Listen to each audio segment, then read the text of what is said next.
You know, the fact that when men come together, they tend to be having these conversations about what they're investing in, the business ideas, things that are going on in the world and the stock market, and women don't tend to have those same levels of conversation.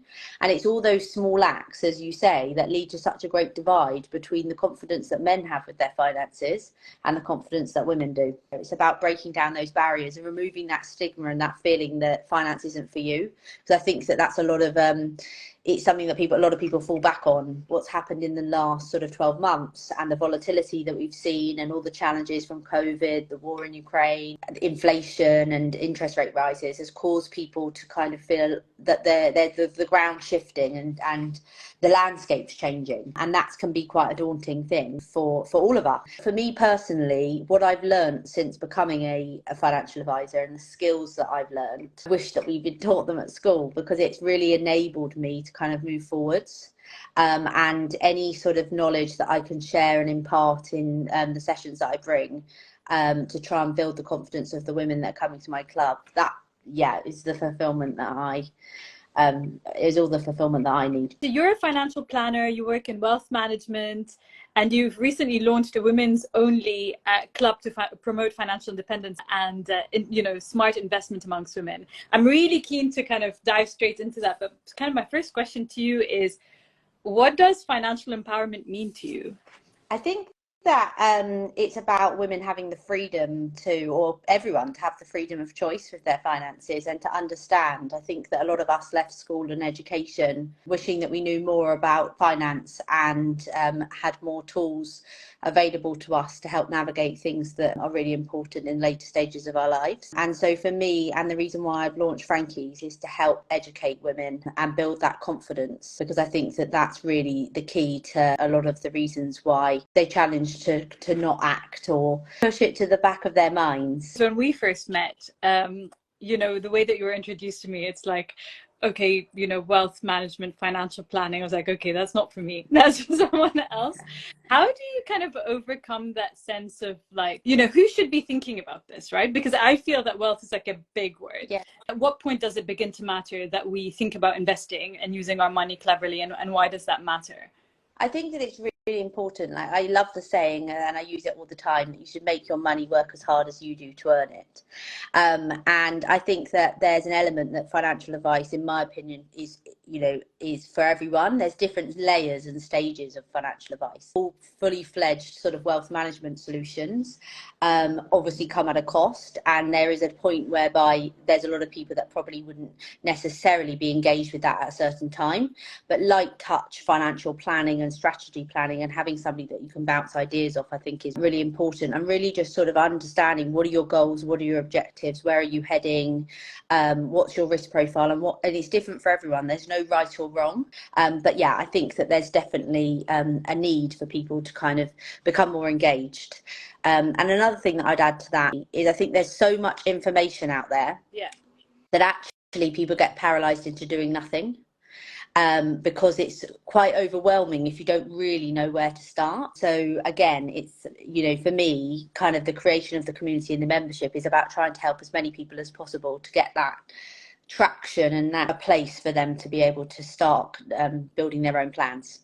So tell me how you started, because I remember, when we were introduced, I was going to some of your events, and I thought the really cool, what I valued about it is just meeting lots of awesome women doing incredible things, across a whole suite of things from like tech to like handbag investment. And why did you decide to start it? And did you think it would get to this point of growth? No, in answer to the latter question, super excited that it has, but it's definitely grown legs of its own.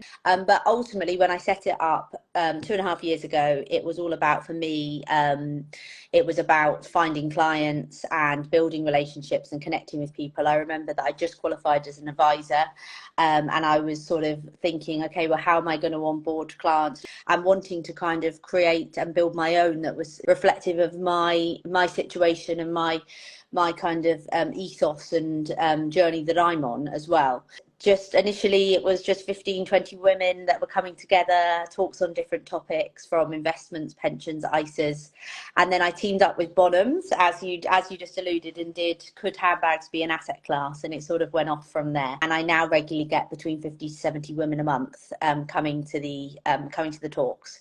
We've actually got an event tomorrow where we're doing where to start with collecting art. I think one of the things that's been really good about the club is that finance has gotten a reputation for being quite stuffy, and people can feel quite daunted or overwhelmed, or it's quite dry or boring. And the idea for me, and what my club is so important to me with my club, is that I want to make it as fun and as engaging and create that community feel that you say, and draw people in from all sorts of different backgrounds and break down those barriers as well, so that people don't feel that it's not for them. It's about creating a space for everyone.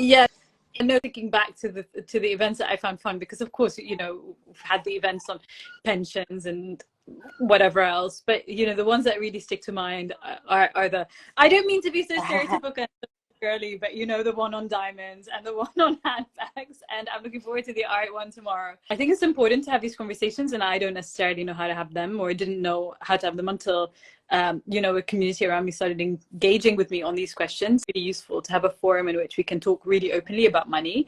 I think also, like, English culture doesn't help, in the sense of, like, we don't talk about money very openly, right?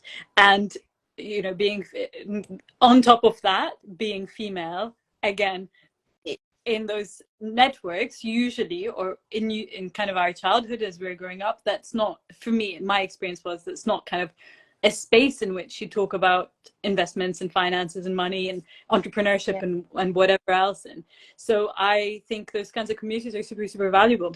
Can I kind of like take a step back and ask you about kind of your personal journey with like gaining confidence in your career, but also gaining confidence in maybe, you know, taking your own medicine, your own financial planning and so on. Can you tell me a little bit about the journey that you went on? Yeah, absolutely.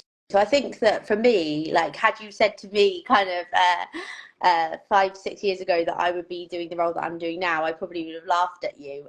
So it's definitely been a journey for myself. It really is a bit of a light bulb moment, because when it all starts to fit together, I see finance to be an enabler, to enable you to have the freedom to do the things that you want to do. And I think we can all say, you know, that we're bowing money or push it to the back of our minds, but actually building some sort of strategy or plan within your process, whether it's you as an individual or when you're creating a business or building your own business, is so important. And it really is sort of gives you that core foundation of which you can then grow and be able to achieve the things that you want to achieve. So I think that there's a lot of work to be done to try and encourage people to take more time out and give it some focus. But also, it's again, it's back to what we were saying earlier. It's about breaking down those barriers and removing that stigma and that feeling that finance isn't for you. Because I think that that's a lot of it's something that a lot of people fall back on because they feel nervous about maybe, you know, thinking and exploring what are the tools that we need, and hopefully with communities like mine, it's able to give you those tools. A real passion of mine is to ensure that more venture capital money in the UK ends up in the hands of female founders. And congratulations to you. I saw a notification come up today that you've just successfully closed your own fundraising round.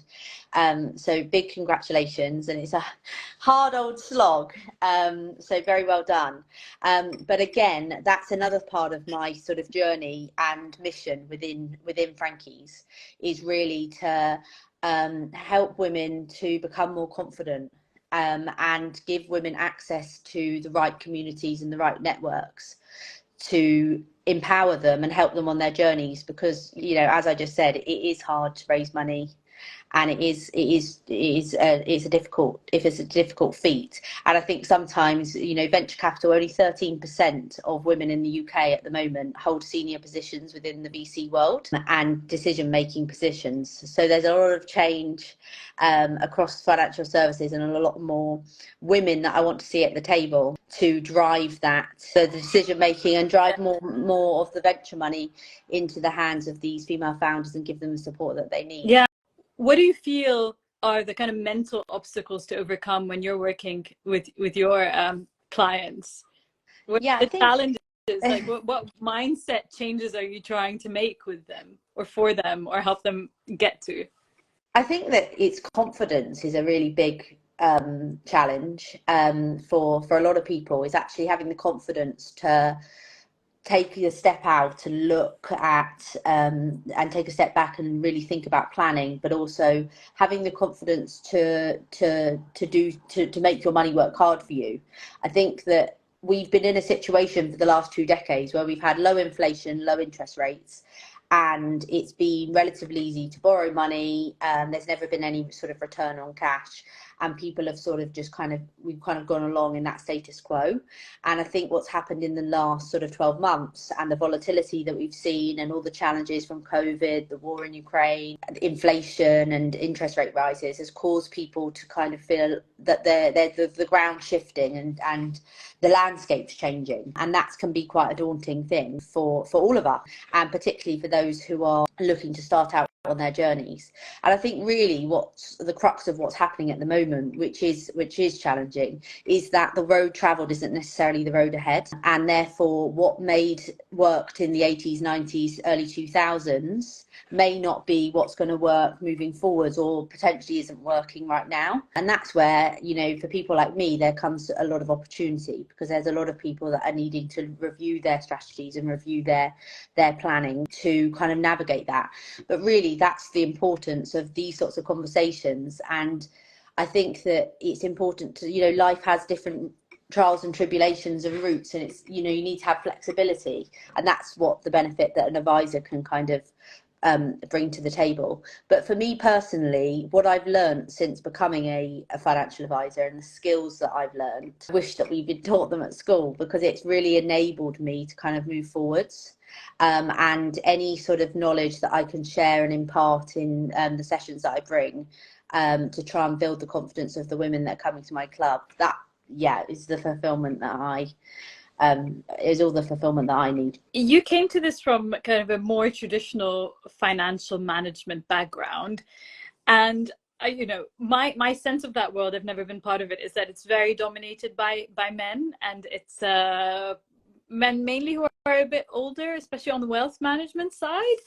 How have you found that dynamic as a younger woman working in that environment, and how have you kind of overcome that? Is maybe too strong a word, but how did you find and chart a path that was your own through that? It's quite staggering. There was a statistic put out by the FT last year, which said that only 16% of financial advisors in the UK currently are women. So I think there's a huge gap in the market. Actually, I always remember a conference I went to when I first started, and I was about 22, and it was the first thing that Jarrovian had asked me to attend. And I remember looking around the room and just seeing a sea of sort of middle-aged white men, without meaning to be too stereotypical. And if anything, I saw it as a real opportunity. And I think that it is changing, but there's so much work that we can do. There's a real kind of space, and hopefully, again, that's another thing that I'm wanting to do with Frankie's, is to create a community where women can meet other advisors, because there are so many amazing investment managers and people within financial services that are females doing incredible work. And I think that giving us a platform to be able to connect is really important, particularly with my clubs. I mean, I've been running the Frankie's investment clubs now for 2.5 years, through the Albright community initially, and then through Homegrown. Feeling amongst the women's, the Homegrown events are mixed, whereas the Albright events are only women, and it's really engaged audience, and people feel more comfortable and confident to ask questions in that environment. So I think that there's a real opportunity for people, you know, at the end of the day, we're 50% of the population, so to be able to have female advisors that are able to support the needs of these women is really important. The idea for me is that I want to create this community of women that feel educated, that we're in it together, that we feel inspired, that we feel confident with our finances, that we're able to build connections, whether it be for entrepreneurial reasons, friendships, recruitment, just create that kind of powerhouse that we have sitting behind us, an army of strong women that can kind of navigate things that are coming our way. And ultimately, for those that then continue on that journey with me, is to build those wealth management clients. You do kind of realize that like you are an entrepreneur, right? Thank you. As people have started to say that to me, and I mean, I guess I am, but I think as an entrepreneur, you never feel that you are one. I don't know if you feel the Oh same. my God. But yes, I used to joke with a friend of mine that I was an entrepreneurly. Exactly. And I feel like when you're in I this still very feel early, that. I think, but I think it's healthy to feel that, and I think that both of us have seen a gap in the market in the various fields that we're in, and it's really important to I think it's healthy yeah. to feel that, but I also think that it's kind of somewhat gendered, right? I don't know how many men who've started like an investment club or who've started a fashion business will say, oh, I'm not sure that I'm an entrepreneur. Or in the case of like a previous conversation I had with this super inspirational woman called Ade Hassan, who founded Nubian Skin. And so Nubian Skin focuses on making nudes for non-white skin tones. There was a word that she like really hesitated to apply to herself. I think it was a leader. Like she would not, we had this back and forth. It's like, why are you not accepting that? I mean, you're leading a team, you're a leader. She's like, yeah, but it's for someone else to decide that. And I think like, no, what's going on? But anyway, rant over. You know what? I just thought it's funny because you refer to yourself as a financial advisor, and of course you are one, but you're also very clearly an entrepreneur. You're building a business. You're growing something. Yes. Quite interesting. Thank you. Well, I guess a little bit of imposter syndrome there from me. Absolutely. So my final question to you is this: to the women on the call, the women who are going to, listen to this later, what advice would you give anyone trying to gain confidence when it comes to investing their money or going on this journey of like actually grappling with the ins and outs of their finances and putting a plan together? Yeah. Great question. And I think my message is take stock, but get started. And in whatever guise that is, whether that's just, taking, small steps to start investing your money or building that cash pot, and seek advice. I think that there's so many people that have good intentions, but we just knock it down the road because kind of maybe a bit of fear or uncertainty takes over and life gets in the way because we're also super busy. It's important to just get started on your own journey. So I think that sit down, take stock, work out what your goals, what your objectives are. It's going to be different for everybody, and if it's kind of how do you make your money work as hard as you do to earn it. So that's going to be, again, sorry to kind of not give a straight answer, but a lot of people have fear about, for example, investing in the stock market, or they feel like they maybe don't want to get going. My message is, work out what your plan is, and then if it's appropriate for you to then kind of start on that journey, and get that experience and build from there. I would add to this just one thing: talk to people, because I think I found, even informally, just ask people, and maybe even ask the men around you what they do, because I guarantee you they are doing something. Yeah, absolutely. And actually, I think that's a really good point. Although Frankie's is a female-only membership, we're very much championing our male allies, and I think that it's really important that you seek advice. Some of the closest confidence and advisors around me are men, I think it's really important to build that into your network. And we just need to talk about things more. I think when I did my piece with the article that you kindly showcased on your stories today, with Forbes, one of the conversations that I had with Bianca during that interview was about men and the fact that when men come together, they tend to be having these conversations about what they're investing in, the business ideas, things that are going on in the world and the stock market, and women don't tend to have those same levels of conversation. And it's all those small acts, as you say, that lead to such a great divide between the confidence that men have with their finances and the confidence that women do. Thank you so much, Frankie, for joining us. This was a delight. Perfect. Thank you so much for having me.